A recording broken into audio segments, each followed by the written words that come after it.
Hola, buenas noches a todos y todas. Qué gusto ver a varios nombres aquí conocidos. Hola, Oscar, hola, José María, Wilfredo, Fanny. Y también qué gusto ver a varias personas que no conozco. Qué bueno que estemos llegando a nuevos públicos. De eso se trata. Queremos abrir espacios de reflexión, de compartir investigación, de pensar juntos, especialmente en torno a la crisis. Esto es la sexta sesión que hemos organizado de docentes y intelectuales vinculados a nuestro programa, como para aportar perspectivas críticas hacia el contexto actual que estamos atravesando. Esta vez nos acompaña Mijael Mitrovic y nos va a dar una charla, digamos, que tiene una perspectiva levemente diferente a los que hemos tenido hasta ahora, en cuanto está preguntándose no directamente sobre un aspecto de la crisis, sino, digamos, cómo se relaciona el arte y la producción cultural con esta crisis o en qué medida es parte también del problema. Bueno, no sé exactamente si eso va a ser el enfoque, pero ahí lo vamos a discutir. Esta charla, esta serie de charlas se inscribe en el marco de nuestra campaña de admisión. Estamos en admisión hasta el 16 de febrero para comenzar a estudiar con nosotros este 2024. Nosotros tenemos ingreso cada 2 años, así que es una oportunidad no tan frecuente de comenzar a estudiar con nosotros. Y entonces les invitamos a, digamos, compartir la noticia y bueno, si están interesados ustedes mismos en nuestro programa, están bienvenidos a contactarnos. De hecho, tenemos el viernes una charla informativa en donde podrán, bueno, conocerme y conocer un poco más acerca del programa, plantear cualquier pregunta que puedan tener. Entonces, les agradecemos también mucho si es que pasan la voz a personas que podrían estar interesados o interesadas en estudiar con nosotros. Ok, entonces hoy día tenemos a Mijael Mitrovic. Mijael es magíster en antropología por la PUC, donde también está cursando el doctorado. Es docente de la Facultad de Arte y Diseño y también enseña de manera regular con nosotros. Ha publicado varios libros y ensayos sobre la historia social y política del arte en el Perú, siendo el más reciente Al servicio del pueblo, arte, política y revolución en el Perú, 1977 a 1992. Será un gusto escucharlo. Muchas gracias. Mijail, adelante. Gracias, Alex. ¿Qué tal? Buenas noches. Bueno, el título de la charla era Arte, Decadencia y Revolución. No he encontrado uno mejor. Yo diría que esto es un ciclo de charlas de investigación, pero para mí este texto tiene otro carácter, más que ser una investigación como las que suelo hacer, como las con las que me siento más cómodo, digamos, trabajando con algunos aspectos específicos de la historia del arte. He escrito un ensayo que recoge algunos asuntos que vienen acompañándome hace un tiempo y que en buena cuenta surgieron de la lectura de José Carlos Mariátegui, ¿no? El título fue provisional, estaba parafraseando un conocido texto de Mariátegui que se llama Arte, Revolución y Decadencia, del año 25. Y al final, como van a ver ahora, la cuestión de la crisis, que es la que enmarca estas charlas, ha ido ganando un poco más de peso.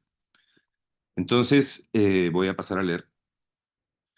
Uno, hacia el final de la crisis mundial y el proletariado peruano, primera conferencia que José Carlos Mariátegui ofreció en la Universidad Popular de la Federación de Estudiantes entre 1923 e inicios de 1924, el Amauta citaba a algún pensador reformista cuando decía esta frase: el capitalismo no puede más y el socialismo no puede todavía. Una frase, dice Mariátegui, saturada de mentalidad evolucionista, impregnada de la concepción de un paso lento, gradual y beatífico, sin convulsiones y sin sacudidas, de la sociedad individualista a la sociedad colectivista. Ahí cierro la cita. Una frase que, pese a lo dicho, lograba capturar la sensación de la tragedia europea, dice Mariátegui. Frente a ella, él pensaba que la revolución implicaría un quiebre en la lógica gradual que permeó el pensamiento de la Segunda Internacional y de la socialdemocracia, según la cual habría que esperar la madurez del capitalismo antes de dar el salto al socialismo y con suerte luego al comunismo. Lejos de un desarrollo orgánico, sostiene Mariátegui, la historia nos enseña que todo nuevo Estado social se ha formado sobre las ruinas del Estado social precedente y que entre el surgimiento de uno y el derrumbamiento del otro ha habido lógicamente un periodo intermedio de crisis. De esas ruinas entonces no surgirían espontáneamente las condiciones para el socialismo, y la crisis, ese periodo intermedio, era el momento de la acción, de aquello que le arrancaría lo nuevo, la sociedad colectivista, a las ruinas de la sociedad burguesa. Veamos nuevamente la frase. El capitalismo no puede más y el socialismo no puede todavía. Más allá de la lógica histórica que la subyace, lo cierto es que se trata de una fórmula bastante precisa para caracterizar no solo los turbulentos años 20 del siglo pasado, sino el siglo entero que nos separa casi exactamente de aquellas conferencias de la MAUT. En este siglo, el capitalismo ha atravesado periodos de crecimiento sostenido, la famosa edad dorada de la que habla Hobsbawm después de la segunda posguerra, así como múltiples crisis cuyas soluciones han transformado las formas de acumulación, las geografías de la explotación del trabajo y la naturaleza, y desde luego las formas de conciencia que han acompañado la expansión capitalista a nivel global. Las revoluciones en Rusia y en el Tercer Mundo contrapuntearon la oscilación entre crisis y estabilización capitalista, abriendo periodos de reconducción del desarrollo material hacia fines más elevados. La Guerra Fría fue justamente el momento en que capitalismo y socialismo pugnaban por demostrar cuál podía más, digamos. Pero desde los años 70 se definieron los contornos de un nuevo momento de declive del capitalismo, que supuso una vía de recuperación hacia el neoliberalismo, la financiarización y la relocalización de las viejas formas de explotación del trabajo en nuevas plazas provechosas para la acumulación, mientras los estados socialistas entraban también en crisis o eran directamente derrotados. Como parte de todo ello surgió el posmodernismo como ideología, una forma de conciencia que declaraba en crisis al pensamiento y a la temporalidad histórica. El abandono de la posibilidad de comprender el mundo con cierta objetividad, junto a la imposibilidad de intervenir en un mundo demasiado complejo, que es el mundo que el capital configuró en su expansión planetaria, produjeron una subjetividad que, muy lejos de la fe en el presente y el futuro que caracterizó a intelectuales como Mariátegui hace un siglo, acepta el triunfo de lo que Mark Fisher llamó realismo capitalista. Hoy vivimos un momento en que el mundo occidental siente que el capitalismo no puede más y que no hay nada claro en la otra orilla. Es decir, la crisis que vive el mundo del capital no parece ser, o no lo parecía hasta hace poco, una crisis que configuraba el escenario para la lucha final de la que hablaba Mariátegui y que Alain Badiou pensó retrospectivamente en su curso El siglo, realizado entre 1998 y 2001. Para ciertas miradas, asistimos hoy a una crisis terminal del mundo que no tiene futuros previsibles por fuera del colapso, la destrucción y la extinción. Si el siglo pasado fue, como dice Badiou, uno cuya clave subjetiva es que todo el mundo cree que el siglo va a decidir, a resolver, y que lo que estaba en juego era, dice Badiou también, un verdadero cara a cara con la historia del que se fundaría un nuevo orden histórico y planetario, este siglo, el nuestro, parece ser más bien aquel donde la humanidad se enfrenta no a sí misma, ¿no? Es decir, no se enfrenta a su propia escisión interna, una decisión entre clases en primer lugar, sino a su desaparición. Buena parte del debate sobre el llamado antropoceno avanza en esta dirección y puede ser entendido como la conjunción del fin de la naturaleza y el fin de la historia. La posmodernidad ahora se inscribe en la geología y la praxis, es decir, la posibilidad de hacer historia, desaparece, según lo ha planteado Alberto Toscano. Pero volvamos al punto, la crisis. Hoy en día circula mucho una frase que Antonio Gramsci habría escrito. La frase dice, el viejo mundo se muere, el nuevo tarda en aparecer, y en ese claroscuro surgen los monstruos. No hay rastro de aquella formulación en los cuadernos de la cárcel de Gramsci, y parece más bien que esta frase se la debemos a la creación heroica de Slavoj Žižek, quien con seguridad parafraseó esta otra fórmula que Gramsci sí escribió y que se encuentra en sus cuadernos de la cárcel. Dice la frase, la crisis consiste precisamente en el hecho de que lo viejo muere y lo nuevo no puede nacer. En este interregno se verifican los fenómenos morbosos más variados. Es decir, los monstruos, esa frase que ha circulado mucho y que parece ser de Žižek, son una figura más alineada con el presente que aquella de los fenómenos morbosos. Los primeros, los monstruos, son fáciles de usar para adjetivar ciertos personajes públicos, mientras que lo mórbido, lo enfermo, requiere al menos de una cierta noción de salud, de cura o de vitalidad. En tiempos donde predomina la denuncia del orden existente y sus operarios, ¿no? Los monstruos, y no la afirmación de un proyecto de transformación concreta del mundo, la frase de Žižek parece ser más adecuada, inmediatamente aplicable a la crisis actual. Sin embargo, Gramsci planteó que lo viejo muere y lo nuevo no puede nacer. Es decir, que hay un impasse entre el derrumbe de un orden social y el surgimiento de otro. Y en dicho impasse, el interregno, dijo Gramsci, periodo intermedio de crisis, dijo Mariátegui, surgen diversos fenómenos que dan cuenta de la enfermedad del orden social burgués.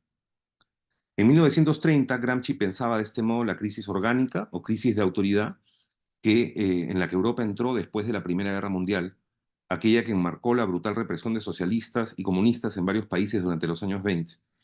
Crisis que vio consolidarse al fascismo como una solución restauradora y mórbida.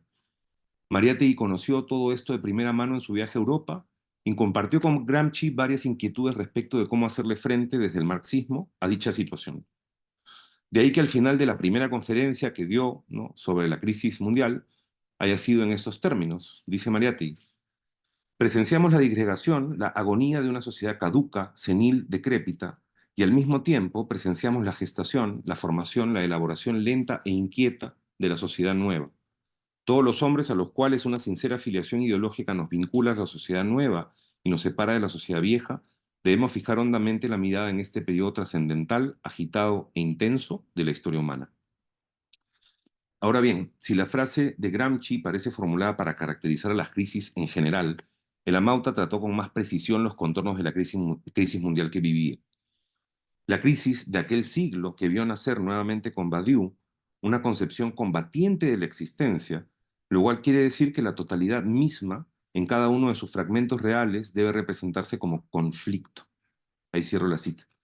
No se trataba únicamente de una crisis económica como las que conocemos casi con la regularidad de los astros, sino de una crisis integral, cuyo síntoma más grave, decía Mariátegui, era la crisis ideológica.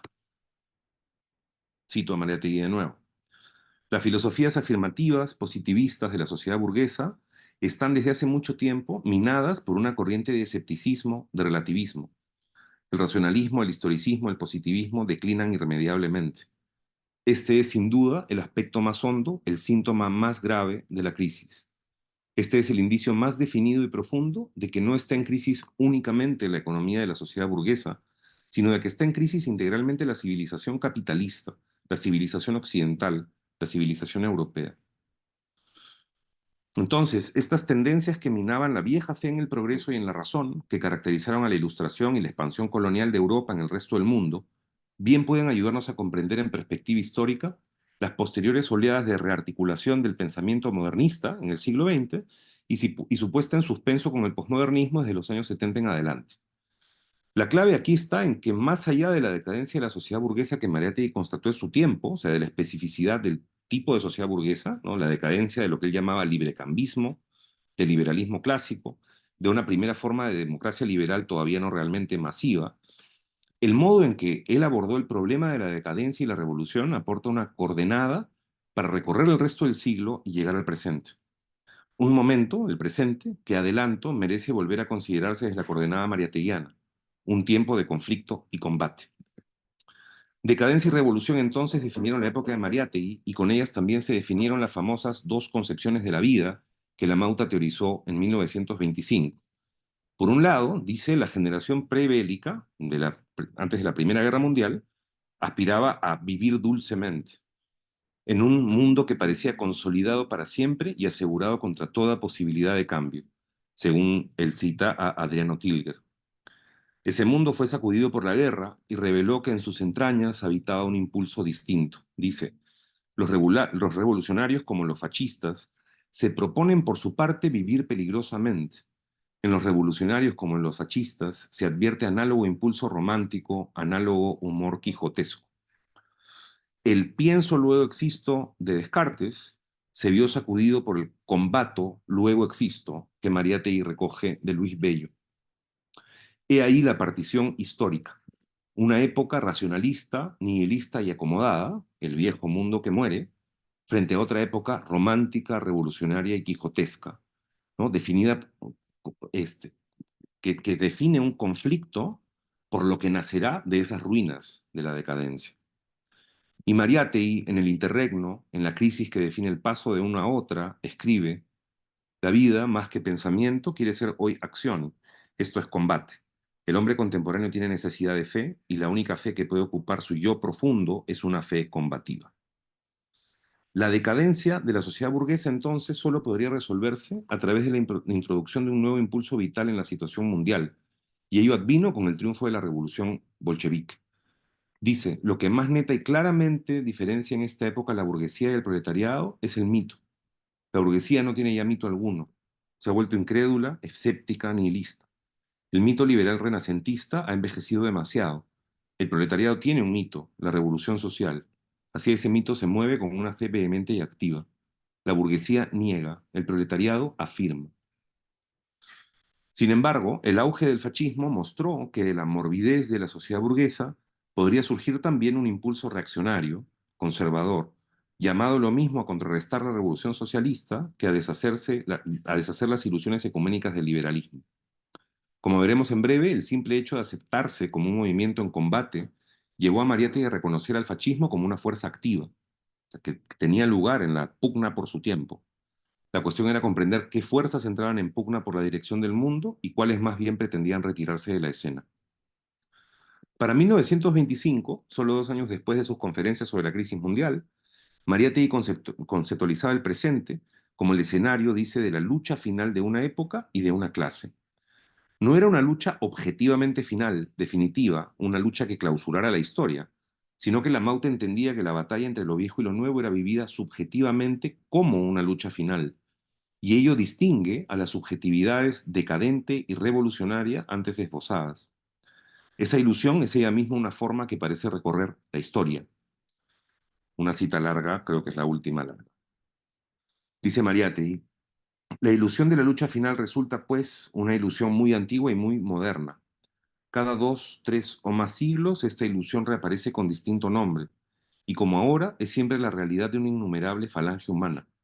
Posee a los hombres para renovarlos, es el motor de todos los progresos, es la estrella de todos los renacimientos. Cuando la gran ilusión tramonta es porque se ha creado ya una nueva realidad humana. Los hombres reposan entonces de su eterna inquietud. Se cierra un ciclo romántico y se abre el ciclo clásico. En el ciclo clásico se desarrolla, estiliza y degenera una forma que realizada plenamente no podrá contener en sí las nuevas fuerzas de la vida. Solo en los casos en que su potencia creadora se enerva, la vida dormita, estancada dentro de una forma rígida, decrépita, caduca. Pero estos éxtasis de los pueblos o de las sociedades no son ilimitados. La somnolienta laguna, la quieta palude, acaba por agitarse y desbordarse. La vida recupera entonces su energía y su impulso. Nuestro pasado, el del combate del siglo XX, parece haberse resuelto en una conversión de la ilusión de la lucha final en la ilusión del fin de la historia. Sin embargo, los signos de la crisis actual indican que algo se ha resquebrajado de aquel último tramo del siglo XX que pareció encallar en un curioso clasicismo posmoderno, una cultura decadente que no puede contener las fuerzas de la vida, por paradójico que sea, llamar así a los deseos reaccionarios y conservadores hoy movilizados por la llamada nueva derecha y su contrarrevolución sin revolución, como lo ha formulado Alberto Toscano. 2. Cito a Mariátegui. Esta época de compleja crisis política es también una época de compleja crisis artística. Aparecen en el arte conceptos y formas totalmente adversos a los conceptos y formas clásicos. El gusto del vulgo los rechaza irritados, los recibe como una majadería o una extravagancia. Pero la aparición de escuelas es un fenómeno natural de nuestra época. No envejecen únicamente las formas políticas de una sociedad y una cultura, envejecen también sus formas artísticas. La decadencia y el desgaste de una época son integrales, unánimes. ¿Qué lugar tuvo el arte en la crisis mundial de inicios del siglo XX? Para Mariátegui se trató de un lugar clave para pensar la época desde sus formas ideológicas, aquellas que, como la literatura, la filosofía, la religión, es decir, todas las formas culturales que habitan la superestructura, entraron en un proceso de transformación notable, definidas todas por un conflicto interno, una decisión que las llevó a dejar su relativa estabilidad, digamos, de los buenos tiempos del auge de la sociedad burguesa. En las artes, el nombre de esta transformación fue el de vanguardia. En 1921, Mariátegui pensaba que las artes tenían una cierta autonomía respecto de la política. Dijo entonces que el hecho de que Marinetti encauzara el futurismo hacia una militancia fascista fue un error mortal, pues, dice, el futurismo debió mantenerse dentro del ámbito artístico. No porque el arte y la política sean incompatibles, no, el grande artista nunca fue apolítico, sino por haber supuesto que un comité de artistas podía improvisar de sobremesa una doctrina política. es que, dice Mariátegui, la ideología política de un artista no puede salir de las asambleas de estetas. Es decir, en este momento, el 21, arte y política no son incompatibles, pero sí conviene separarlas. Y ello le permite a la Mauta plantear que, pese a la politización del futurismo, pese a su militancia fascista, la revolución artística está en marcha. Sin embargo, después del viaje a Europa, después de que abrazara el marxismo, Mariátegui complejizará esta mirada. En Arte, Revolución y Decadencia, del año 26, el Amauta buscará distinguir entre lo meramente nuevo, la novedad del modernismo, y lo revolucionario. Dice, en el mundo contemporáneo coexisten dos almas, las de la revolución y la decadencia. Solo la presencia de la primera confiere a un poema o un cuadro valor de arte nuevo. Así, un arte decadente como Dada dejará en este nuevo planteamiento de tener valor de genuina novedad, lo que no le quitará valor artístico, pero sí lo alejará del terreno de lo nuevo revolucionario que Mariátegui quería pensar en este momento.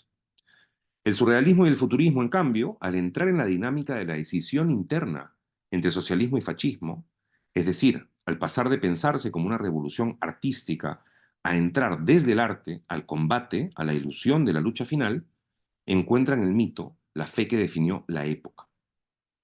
Si dice Mariátegui que una revolución artística no se contenta, perdón, de conquistas formales, sino que hace falta que la técnica esté articulada con un espíritu nuevo, cabe preguntarse dónde se ubica ese espíritu.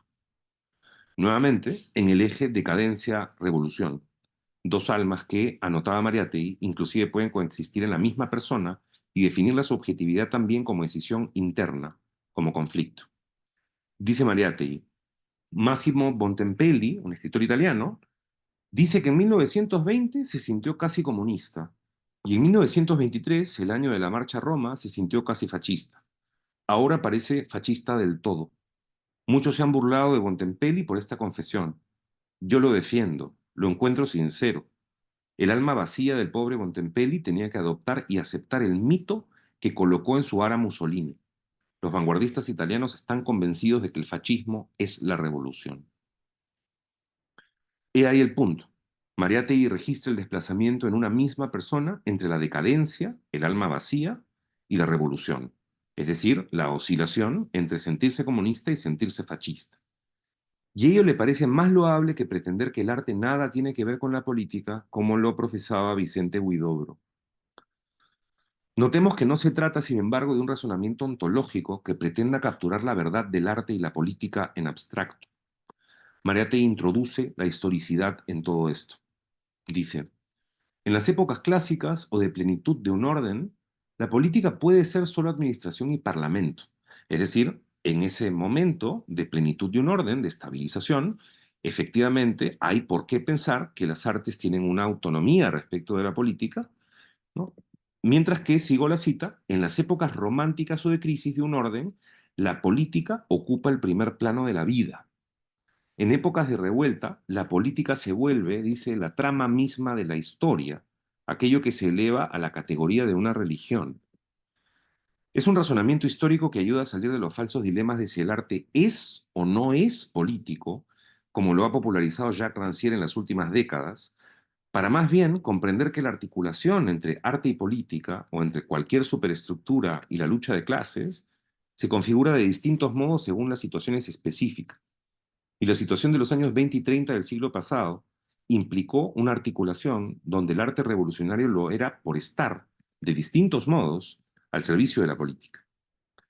Entonces, desde 1924 en adelante, Mariátegui introdujo la distinción entre decadencia y revolución como una coordenada fundamental para pensar el arte y las demás superestructuras. No era posible ya encontrar las razones de las transformaciones del arte en sus propios confines, pues la época definida como romántica, combatiente, donde primaba la política entendida como lucha, sobredeterminaba la cultura en su conjunto. Como lo hemos planteado con Javier García Liendo en un libro que va a aparecer muy pronto, estas coordenadas también esclarecen algunos momentos clave del siglo pasado, como en los años 60 y 70, donde la primacía de la política y la exigencia de la revolución redefinieron tanto las prácticas artísticas como los modos de concebir su lugar en la esfera pública. 3. El capitalismo no puede más y el socialismo no puede todavía. O bien, la crisis consiste precisamente en el hecho de que lo viejo muere y lo nuevo no puede nacer. En este interregno se verifican los fenómenos más morbosos más variados. Las dos citas con las que empecé. Como dice Nancy Fraser, el neoliberalismo como orden predominante está hoy muriendo, ya sea en su faceta populista o progresista, o directamente mórbida, agrego, como la que hoy está ganando cada vez más corazones, y lo nuevo en esta situación no puede nacer. Un malestar atraviesa la experiencia cotidiana y miles de personas encuentran en las promesas restauradoras de la nueva derecha un retazo de los mitos que alguna vez movilizó el fascismo del siglo pasado. No sorprende que esos entusiasmos sean también breves, como lo vienen descubriendo muchos de quienes votaron por Milei y hoy entienden la gravedad de su elección. Si el último tramo del siglo pasado fue el de la restauración del poder burgués tras las diversas revoluciones y revueltas del siglo XX, hoy podemos decir que también fue y sigue siendo un momento marcado por la decadencia de la sociedad burguesa. El posmodernismo bien puede pensarse en la clave que Mariátegui ofreció para entender el nihilismo, escepticismo y demás tendencias antimodernistas de fines del siglo XIX e inicio del siglo XX. Como plantea Lukács, la decadencia ideológica se detiene en la superficie de los fenómenos, se atora en lo inmediato y monta eclécticamente pedazos de pensamientos contradictorios. Lo que bien puede caracterizar el posmodernismo como culto a la inmediatez y renuncia a la voluntad de totalidad que definió el modernismo. Desde ahí, la coordenada de Mariátegui se nos vuelve nuevamente útil. Decadencia y revolución, dos almas hoy en pugna por definir los tiempos que vienen. Pero primero hay que especificar cómo esas coordenadas aterrizan en el presente, sobre todo si la decadencia es una tendencia palpable en la trayectoria del capitalismo de las últimas décadas, pero la revolución no. Y es que actualmente el lugar de la revolución lo pretende ocupar el impulso reaccionario, hoy en franca avanzada global. Obviamente aquí estoy haciendo una gran excepción con el caso chino, del que no me voy a ocupar aquí, pero que merece un razonamiento bastante distinto al que estamos planteando, que está centrado sobre todo en Occidente. Contrarrevolución sin revolución, dice la fórmula de Toscano. Y ello indica que la marcha actual contra los derechos de minorías, contra la organización de las clases trabajadoras, contra los fantasmas ideológicos del siglo pasado, tienen un carácter preventivo. Es decir, hoy estas nuevas fuerzas reaccionarias combaten la posibilidad de una nueva acumulación de fuerzas que esta vez sí pueda más que las fuerzas de la burguesía. Dicho de otro modo, se combate la posibilidad de la reapertura de una época romántica que haga marchar la historia. ¿Y qué hay con el arte en todo esto? En buena cuenta, los debates sobre el arte contemporáneo y su carácter político o ideológico se han formulado desde diversas perspectivas de izquierda, hasta hacerse casi un sentido común en el mundo del arte contemporáneo global. Una izquierda progresista, ciertamente, que muchas veces reduce el debate sobre el lugar del arte en la política a aquello que se ocupa de formular buenas políticas de representación. Y es desde ahí, y desde ahí es que hoy en día las artes plantean una cruzada contra el auge de la reacción y el conservadurismo. Sin embargo, hace falta determinar en qué medida ese sentido común progresista en el arte actual no es él mismo parte del proceso de decadencia del mundo del capital, sobre todo en la medida en que la producción cultural de las últimas décadas ha sido parte de una retirada general de las experiencias de politización del arte del siglo pasado hacia los campos más o menos cerrados de la cultura, entre comillas. Un ámbito que además se presenta ante la sociedad como si fuese lo más elevado, necesario y enriquecedor de la vida. Mariátegui acaso leería ese reclamo de autonomía como otro signo más de decadencia. Quisiera terminar citando al artista peruano Juan Javier Salazar, quien, a su modo, reflexionó en clave mariateguiana sobre la diferencia entre los años 70 y la primera década de nuestro siglo. Dijo, el otro día estábamos escuchando música rock de los años 70 con mi novia, Katia Flores, en la chacra, y decíamos, ¿sabes qué? Es más variada. No tiene tanto patrón como lo que tiene ahora la producción industrial, y tiene como un toque heroico, tiene como una especie de aspiración mítica, política, la sientes más luchadora. Es lo mismo sobre el arte latinoamericano. O sea, es como que hubiéramos llegado a un status quo bien estúpido. En un momento había una crisis, pero era una crisis emocionante. Y ahora las crisis son simplemente financieras o económicas. Ya no tienen ese condimento ideológico tan marcado que le da una consistencia heroica a la producción artística. Ahí cierro la cita de Juan Javier. Ese toque heroico o ese condimento ideológico es lo que caracteriza la producción cultural en épocas de combate. Lo urgente es reconocer que ese toque y condimento, ese mito, hoy está en la orilla de la reacción, que presenta su voluntad restauradora con la apariencia de lo nuevo, con la apariencia de lo revolucionario. Sin ese mínimo reconocimiento, es difícil que la intelectualidad socialista y quienes producen arte desde la izquierda comprendamos que la batalla ideológica ya está en curso y que, al parecer, la iniciativa no está de nuestro lado. Muchas gracias.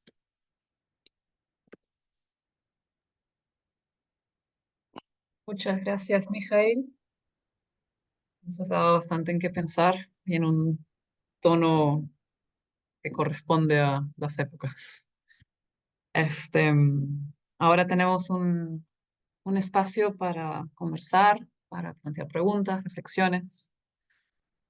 Entonces, si es que quieren hacer algún comentario, alguna pregunta, pueden alzar la mano en la función de Zoom y pueden prender su audio y su video para hacer la pregunta. Si nos están viendo por Facebook, les invito a plantear su comentario ahí en la función de comentarios del Facebook y yo lo leería a Mijail mientras calientan sus motores. Mijail, entonces, ¿cuál es para ti el lugar de la crítica cultural en este contexto? Es como añadir una capa más, ¿no? Porque una capa ya bastante complejo es en qué lugar se está posicionando el arte, pero de ahí a una capa más, a los que pensamos del arte, ¿en qué situación estamos hoy en día? Gracias, Alex. Yo creo que, o sea, si seguimos la coordenada de Mariátegui, yo creo que una de las cuestiones más interesantes al leer sus textos, sobre todo comparando lo que escribe sobre arte antes de su viaje a Europa y lo que escribe después, ¿no? Cuando vuelve al Perú, es reconocer que hay una tensión, ¿no? Entre, por una parte, una tensión muy fina a lo que está sucediendo en los campos de la creación en general, ¿no? Que son campos que Mariátegui pensaba que eran campos donde se estaban revelando los signos de la subjetividad de la época, de la emoción de la época, la emoción de nuestro tiempo. Entonces, por una parte hay una labor que tiene que ver con seguir muy de cerca las cosas que suceden, pero por otra parte, y esta es la parte que me interesaba más ahora, ¿no? Tiene que ver con ¿cuáles son los fundamentos de esa crítica cultural? ¿No? Sobre la base de qué es que realizamos la crítica cultural. Y lo que uno encuentra en Mariátegui en esos años es que hay una capacidad para poder leer la época, definir el conflicto de una época y entender entonces cómo las artes en particular, ¿no? Se ubican en ese conflicto y toman parte de él o pretenden sustraerse. Entonces, una de las cuestiones que me parece interesante si comparamos estos 100 años que han pasado, ¿no?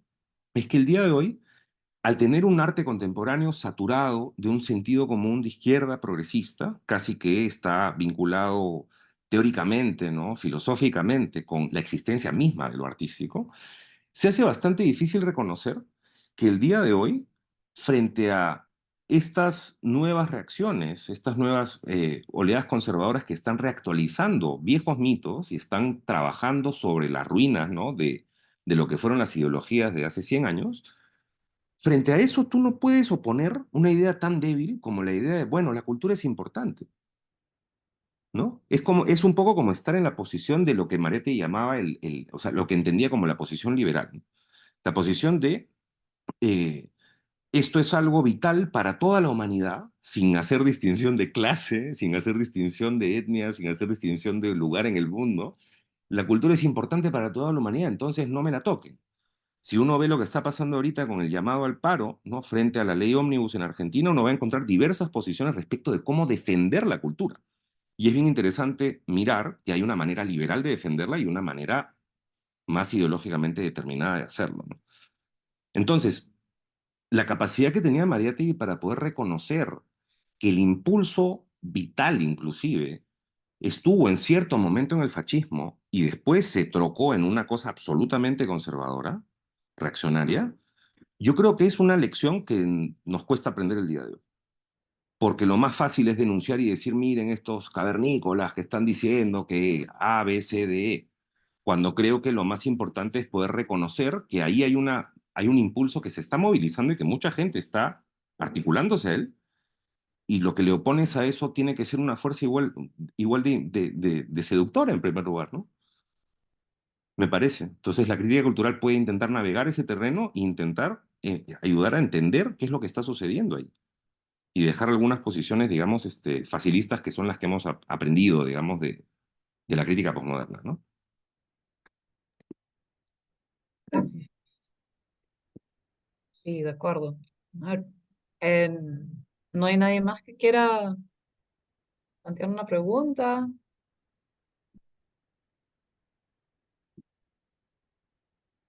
Adelante, José María.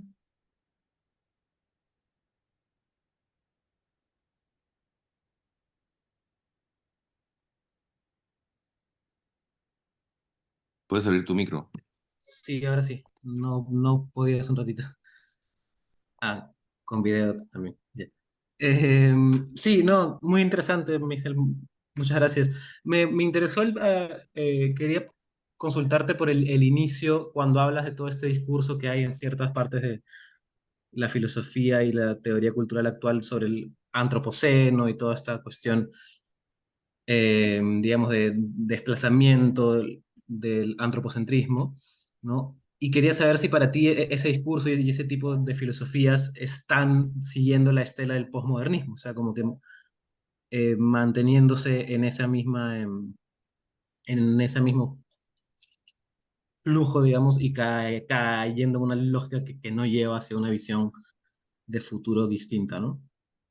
Bacán. Yo creo que ahí para mí ha sido bien interesante leer el ensayo que Alberto Toscano le dedica al tema que se llama El mundo ya está sin nosotros, donde él, digamos que intenta leer a partir de la matriz de Jameson sobre el posmodernismo qué sucede con el antropoceno, ¿no? Como ideología, entendido en primer lugar como una ideología, ¿no? Em, y lo que encuentra Toscano es que es como si, como lo puse en el texto, ¿no? Es como si eh, el fin de la historia se hubiese articulado, metido en las capas geológicas, ¿no? Es decir, él considera que se trata de una manera de enfrentar, ¿no? La crisis climática, pero también la historia mundial, ¿no? Y la historia natural, de un modo que uno termina, digamos, rindiéndose ante la fatalidad de que la praxis humana nos ha llevado a este momento y que por tanto casi que lo único que podemos esperar es la extinción, ¿no? O medidas para mitigar esa extinción, hacerla más lenta y tal. Entonces, ahí hay, en el universo de ese debate están todos los otros que plantean la discusión sobre el capitaloceno, ¿no? O sea, que están marxistas como Jason Moore, Andreas Malm, etcétera, que lo que vienen a decir es que más bien habría que pensar que esa agencia humana no es tan abstracta como la agencia humana en general, ¿no? Sino que ha sido, en buena cuenta, la agencia del capital desde la Revolución Industrial en adelante la que ha llevado el mundo a este punto. Entonces, lo que intenta hacer Toscano con esta discusión, ¿no? Es revelar que hay una proximidad entre esta idea del fin de la historia y el fin de la naturaleza, ¿no? El inicio del antropoceno, en la medida en que de ambas maneras uno termina en el impasse de que la praxis ya no tiene mucho que hacer. Entonces, en ese sentido, de nuevo, uno puede encontrar una aproximación liberal al antropoceno, abstracta, que está más interesada en pensar la humanidad en abstracto, como si fuese una sola cosa, y oponerla a la naturaleza, que en pensar, digamos, la lucha de clases en el contexto de la crisis climática como uno de los factores del que tendrían que surgir las posibles soluciones concretas ante la crisis medioambiental, ¿no? Entonces sí, digamos que si seguimos a Toscano, la ruta es esa, ¿no? Es pensar un poco el antropoceno como una forma geológica de la posmodernidad.